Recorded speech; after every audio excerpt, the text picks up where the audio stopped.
I'm Sarah. Welcome back to my channel. Today I'm going to be talking about my least favorite books of 2020. This is Sugar, I think the only animal vine that has not yet been featured. So here she is. Let's go ahead and get started with this list. A definite recurring theme of this list is that young adult fantasy is rarely my thing. If you like young adult fantasy, this list might hurt you a little bit, and I'm sorry about that. It is currently December 27th. It's that weird time after Christmas where nobody knows what day it is or what's going on. I've been spending most of my time ordering random lipsticks off the internet, as you can probably tell. I struggled for a long time about what my number one least favorite book of the year was, and I believe they both actually did come out in 2020, so they are 2020 releases, and I read them both for my TikTok video. TikTok, I'm sorry. No, you know what? I'm not sorry, because TikTok did this to me. TikTok deserves this. From Blood and Ash and Midnight Sun, both.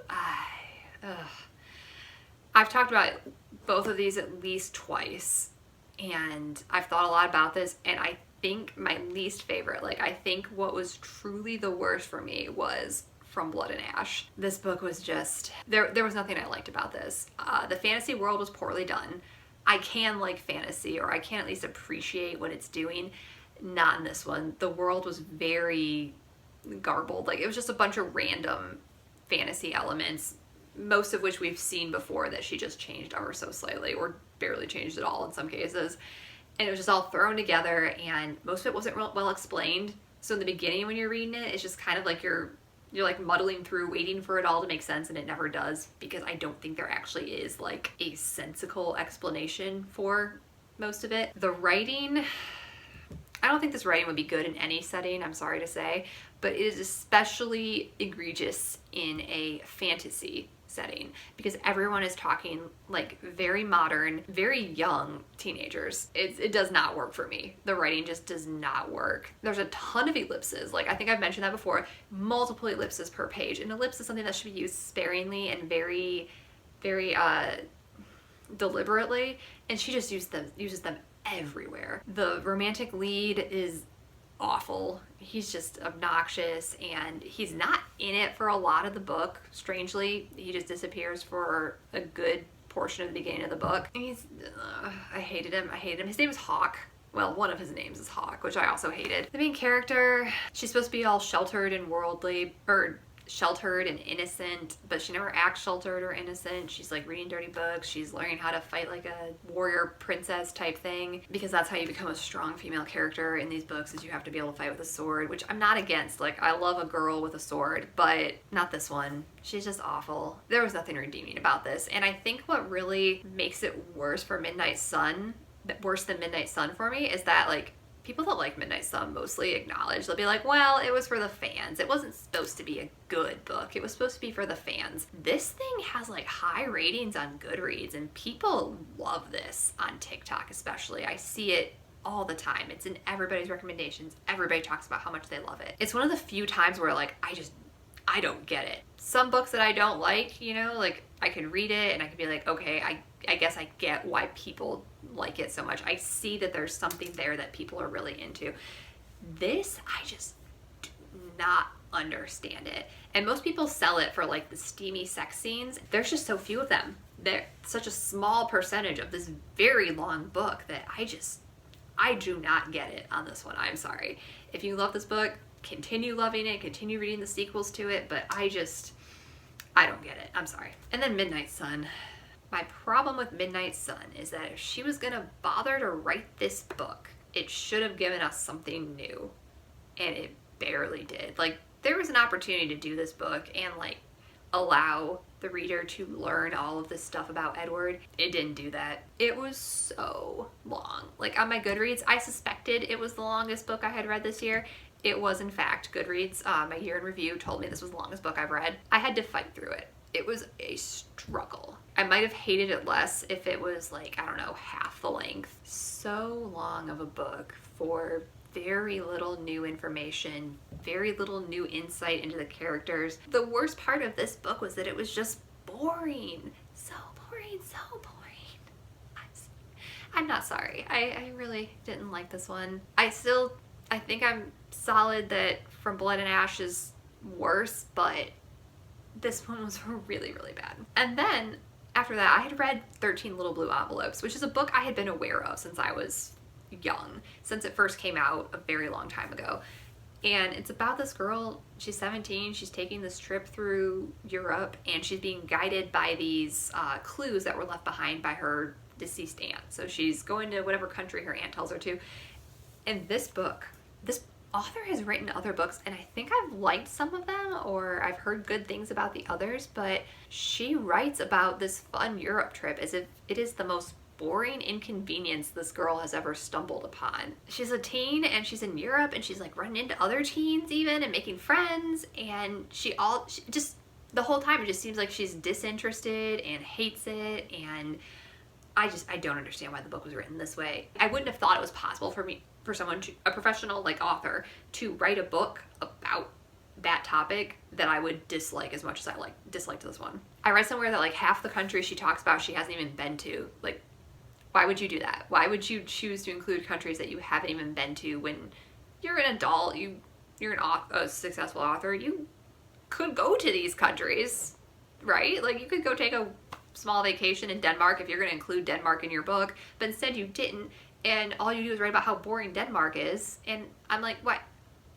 You've never even been there. Why would you do this? And then 5 Feet Apart. These past two I talked about in my 1-star book reviews video a while back. This was another one that I had covered back then. This was obviously like a ripoff of the whole Fault in Our Stars, you know, dying kids type of hype or like obsession that was going on for a while there. This one's about 2 kids with cystic fibrosis. They fall in love, but they're not allowed to physically be near each other because of health reasons, because they both have cystic fibrosis. That's a decent setup, like, for a tragic love story. I wasn't expecting great things from this, but the writing was so disjointed and like surface level and just shallow, I guess is what it was. And I found out after the fact that the movie script for this book was written first, and I guess the movie's pretty bad too, but the author of this book took the movie script, or it was given to her, and she like filled everything in and wrote the book. And I can't say, because I haven't seen the movie, how much extra she added or didn't, but it reads like it's a movie script that was just, you know,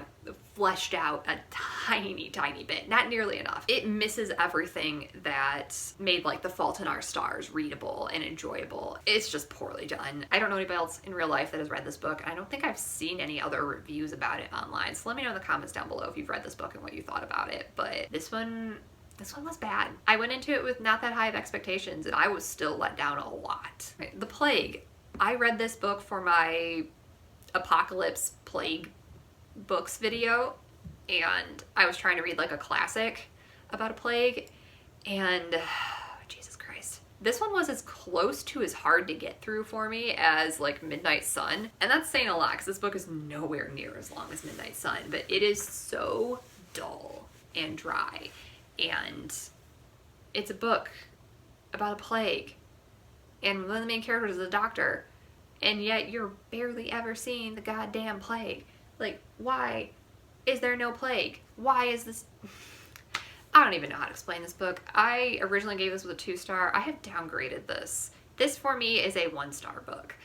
There was nothing I liked about it, really. I know there was some good writing where I would read certain passages and be like, well, that was well written, but you need more than that. You really do to actually have a story, or I need more than that. Like, I need more than that from a book. And straight up enjoyment wise, nope.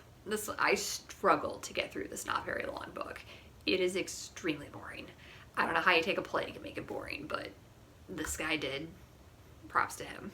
And then The Knockout Queen, I think I've also downgraded this from its original 2-star rating to a 1-star. This is about the friendship between this guy Michael and his neighbor Bunny, and he's an outcast because he's gay, and she's an outcast because she's like abnormally tall, and her father's weirdly rich and she doesn't have a I don't know. And Bunny does something real bad, and the story gets really dark, and just every time you think that maybe things are going to turn around for Bunny, things just get worse. It just felt like that was the point of the book. No matter how bad a situation gets, don't worry, it can always get worse. But it's also hard to be sympathetic for Bunny. She's just not really a likable character, and neither is Michael. There are really, as I remember, really no likable characters in this book. and everything that happens is just depressing and dark. There was just nothing that pulled this one through for me. I did not enjoy it. And then my number 7, this one is a 2-star. Everything after this is a 2-star. I only actually had 4 1-star books this year initially. Like I said, I downgraded those other 2, but initially it was just 13 Little Blue Envelopes and 5 Feet Apart, which I'd read early in the year, and then Midnight Sun and From Blood and Ash, which I read for that TikTok video. And then I did downgrade The Plague and Knockout Queen. I want to point out, like, I don't rate a lot of books 1 star. Even with the ones that I've downgraded, that's only 6 this year, and I've read almost 90 books. So if I say it's 1 star, it was rough for me. It was really rough. But moving on to 2-star books that I think were the bottom, I have Unorthodox. I feel bad including this one because I do think this woman has a really compelling story. This is about a woman who escapes from an Orthodox, like an ultra-Orthodox Jewish community. If that sounds like an interesting story to you, please watch the Netflix series because it is extremely well done and I loved it. This book, though, I think the problem is she wrote this book when she was 24, right after she had escaped.